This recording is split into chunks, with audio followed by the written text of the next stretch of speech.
아버지의 장례가 끝나고 상속장을 읽는 날이 왔습니다.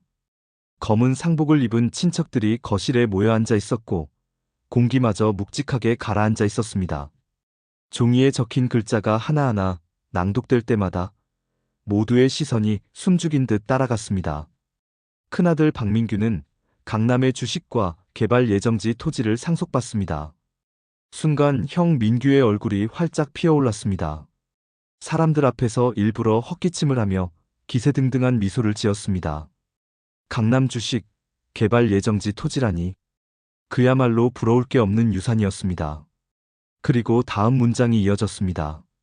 막내 아들 박현우는 군 뒷산의 맹지를 상속받습니다. 순식간에 주변의 분위기가 싸늘해졌습니다. 맹지라니 친척들 사이에서 웅성거림이 흘러나왔습니다. 개발 제한 구역에 묶여 길조차 나있지 않은 땅. 말 그대로 쓸모없다는 소리를 듣던 곳이었습니다. 형 민규는 바로 고개를 돌려 저를 바라보며 비웃듯 웃었습니다. 봐라, 아버지도 내 신세를 잘 아셨던 거야. 무능한 놈한테는 쓸모없는 땅이나 남겨준 거지. 그 말은 제 가슴을 깊이 파고들었습니다. 대꾸하고 싶었지만 목이 꽉 막혀 말이 나오지 않았습니다. 친척들의 눈길이 하나같이 연민과 조롱 사이를 오갔습니다. 그날 밤 홀로 방에 앉아 상속장을 다시 펼쳐보았습니다. 형은 기뻐 술자리를 벌이고 있을 터였지만 저는 낡은 문서 한 장만 들여다보고 있었습니다. 왜 아버지는 나에게 이런 땅을 남기셨을까? 나를 무시하신 걸까? 아니면 며칠 뒤 저는 아버지의 유품을 정리하게 되었습니다. 책장 구석에 먼지가 쌓인 나무 상자 하나가 눈에 들어왔습니다. 아버지가 늘 쓰시던 낡은 측량 도구가 들어있던 상자였습니다. 뚜껑을 열자 오래된 냄새가 풍겼고 안쪽 바닥에 낡은 종이 한 장이 붙어 있었습니다. 조심스레 떼어내 펼쳐보니 종이 위에는 빼곡하게 그어진 선과 점들이 있었습니다.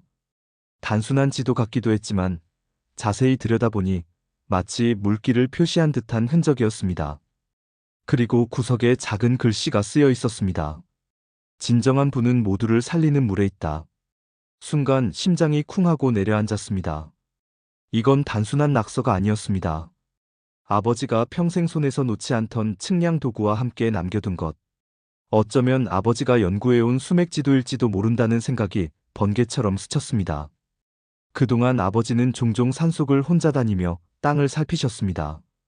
가족들은 대수롭지 않게 여겼습니다. 노인이 무료해서 괜히 땅이나 보러 다닌다. 그렇게 흘려버렸던 모습들이 하나하나 떠올랐습니다. 종이에 표시된 점 하나하나를 따라가며 저는 알 수 없는 떨림을 느꼈습니다.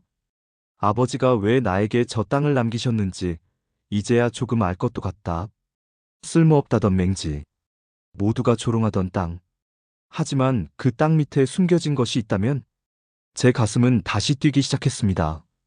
아버지가 남기신 지도를 손에 쥔 순간부터 제 머릿속은 그 생각뿐이었습니다. 종이에 그어진 굵고 얇은 선들, 점처럼 찍힌 좌표들. 처음에는 낯설고 애매했지만 오래 들여다보니 아버지의 글씨와 습관적인 표시법이 떠올랐습니다.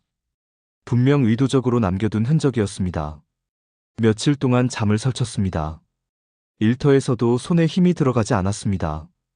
동네 사람들은 상속에서 손해봐서 속상하겠네. 라며 애써 위로했지만 제 속은 이미 다른 불안과 기대감으로 요동치고 있었습니다. 결국 주말 아침 삽과 곡괭이를 들고 뒷산 맹지로 올랐습니다. 형 민규가 비웃던 바로 그 땅이었습니다. 풀만 무성하게 자라있고 진입로조차 없어 산비탈을 타고 올라가야 했습니다. 흙냄새와 풀냄새가 섞여 코를 찔렀습니다. 나침반을 꺼내 아버지가 표시한 지점을 하나하나 짚었습니다. 종이에 적힌 좌표와 지형을 맞추며 이쯤이다 싶을 때 삽을 꽂았습니다. 첫 삽이 땅에 들어가는 순간 제 가슴도 덩달아 두근거렸습니다. 혹시 정말 물줄기가 솟아오르지 않을까? 그렇게 흙을 퍼내며 깊이를 더했지만 바닥에서는 건조한 흙만 쏟아졌습니다. 삼날에 걸려 나오는 건 돌멩이뿐. 아버지, 정말 여기에 무언가 있긴 한 겁니까? 이마에 땀이 흘러내렸습니다. 손바닥은 물집으로 부르텄고 허리는 쑤셔왔습니다. 며칠 동안 같은 지점을, 다른 지점들을 반복해서 파고 또 팠습니다. 하지만 결과는 같았습니다. 끝내 아무것도 나오지 않았습니다. 좌절감이 몰려왔습니다. 맹지를 받은 날 형의 조롱이 떠올랐습니다. 무능한 놈한테는 쓸모없는 땅이나 남겨준 거지. 그 말이 제 귓가에서 메아리 쳤습니다. 며칠 뒤, 형 민규가 일부러 그 땅까지 찾아왔습니다. 새 양복에 번쩍이는 구두, 손에는 값비싼 시계를 찬 채였습니다. 현우야, 너 여기서 뭐 하는 거냐? 삽질한다고 금이라도 나오냐? 저는 대꾸하지 못했습니다. 흙투성이 된 제 몰골이 스스로도 한심해 보였습니다. 민규는 코웃음을 치며 말했습니다. 봐라, 내가 뭐랬냐? 그 땅은 아무짝에도 쓸모없다. 차라리 지금 팔아라. 폐기물 처리장 들어온다더라. 내 땅이라도 있어야 화가 난다잖아. 헐값이라도 받을 때 팔아. 너한텐 딱이지. 그 말은 칼처럼 가슴을 베었습니다. 하지만 속으로 갈등했습니다. 정말 그냥 팔아버려야 할까? 땀과 노력에도 아무 성과 없는 땅, 조롱만 남긴 자리. 그때 가방에 있던 아버지 메모가 떠올랐습니다. 진정한 분은 모두를 살리는 물에 있다. 아버지가 괜히 그런 글귀를 남기셨을까? 며칠 뒤, 아버지의 낡은 일기장을 우연히 펼쳤습니다. 갈색으로 변색된 종이에 삐뚤빼뚤한 글씨가 남아 있었습니다. 나침반이 반응하지 않는 지점. 그곳에 오염되지 않은 물줄기가 있다. 저는 눈을 의심했습니다. 나침반이 반응하지 않는 지점이라니. 며칠 전 제가 파헤쳤던 곳들은 죄다 나침반이 흔들리던 자리였습니다. 순간 가슴 속에서 불씨가 살아났습니다. 아버지는 단순한 몽상가가 아니었습니다. 땅을 사랑하고 자연을 꿰뚫어 본 연구자였습니다. 좌절은 잠시였습니다. 저는 다시 삽을 들었습니다. 이번엔 아버지의 글귀와 지도, 그리고 제 믿음을 따라가 보기로 했습니다. 아버지 일기에서 힌트를 얻고 다시 삽을 들던 어느 날, 낯선 검은 세단 한 대가 제 땅 앞에 멈춰 섰습니다. 차에서 내린 사람은 반듯한 정장을 입고 금태 안경을 쓴 중년 남자였습니다. 그는 능숙한 발걸음으로 제 앞에 다가왔습니다. 박현우 씨 맞으시죠? 저는 환경기업 서이사라고 합니다. 그의 말투는 정중했지만 눈빛은 제 땅을 꿰뚫어 보는 듯 날카로웠습니다. 제가 드릴 말씀은 간단합니다. 이 땅 솔직히 아무 쓸모 없습니다. 개발도 안 되고 길도 없고 물도 없죠. 하지만 저희 회사가 필요로 하는 위치라서요. 현금으로 투둑하게 드리겠습니다. 지금 파시면 본전은 건지실 겁니다. 서이사의 입술 끝이 묘하게 올라가 있었습니다. 분명 쓸모없다라면서도 굳이 현금을 제시하는 태도. 제 가슴 한편이 싸늘해졌습니다. 왜 이 땅이 필요합니까? 제가 물었습니다. 그는 잠시 말을 아끼더니 능청스럽게 웃었습니다. 아, 저희가 근처에 폐기물 처리장을 추진 중이라서요. 허가 조건에 걸려 이 땅이 꼭 필요합니다. 그러니 걱정 말고 편히 넘기시죠. 그 말을 듣는 순간 아버지가 남긴 메모가 다시 떠올랐습니다. 진정한 분은 모두를 살리는 물에 있다. 폐기물 처리장이라니. 이 땅에 진짜 수맥이 있다면 그것은 오염을 막아야 할 소중한 생명의 근원일 수도 있었습니다. 그런데 그들은 그 땅을 오히려 쓰레기로 뒤덮으려 하고 있었습니다.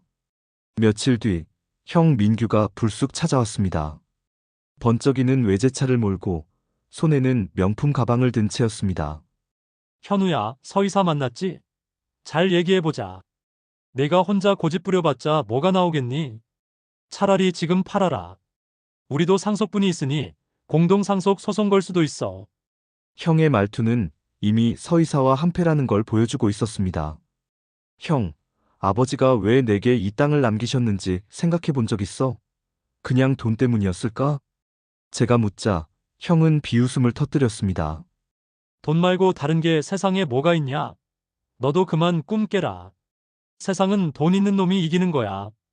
그 순간 피가 거꾸로 솟는 것 같았습니다.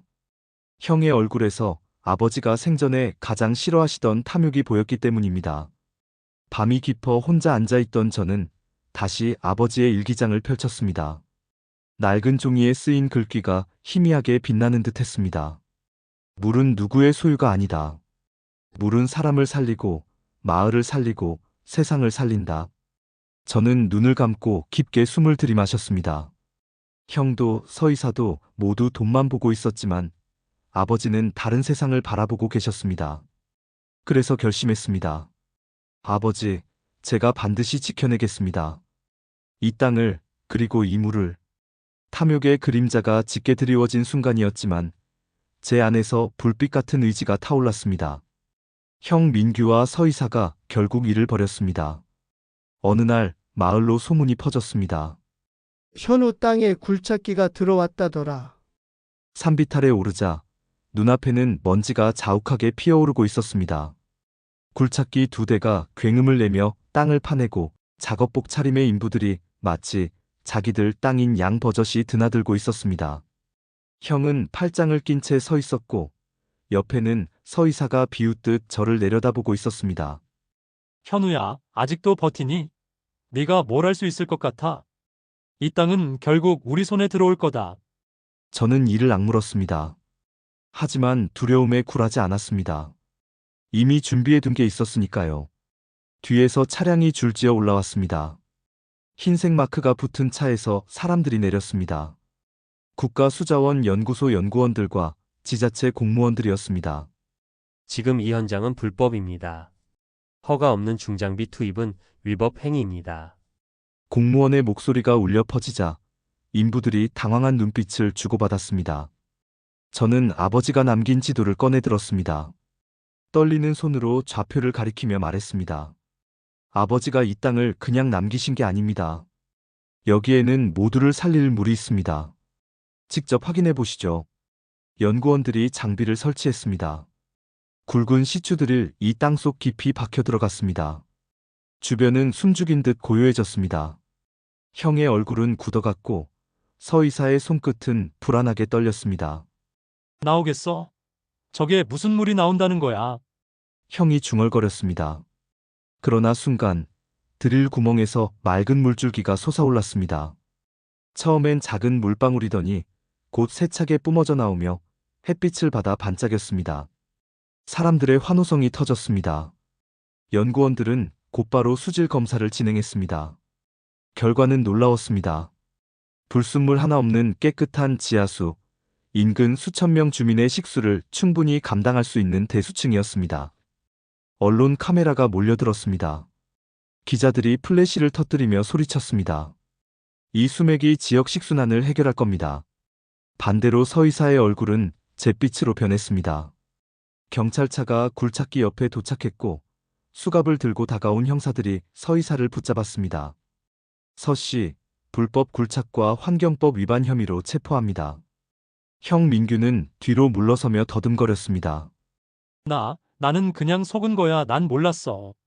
그러나 이미 불법 공모 사실이 드러난 뒤였습니다. 기자들의 카메라가 형의 초라한 몰골을 비추자 그는 얼굴을 가리며 도망치듯 자리를 떠났습니다. 저는 시추 구멍에서 솟구치는 물을 바라보았습니다. 차갑고도 맑은 물방울이 손끝에 닿는 순간 눈가가 뜨겁게 젖었습니다. 결국 아버지의 말씀이 맞았습니다. 진정한 분은 모두를 살리는 물이었군요.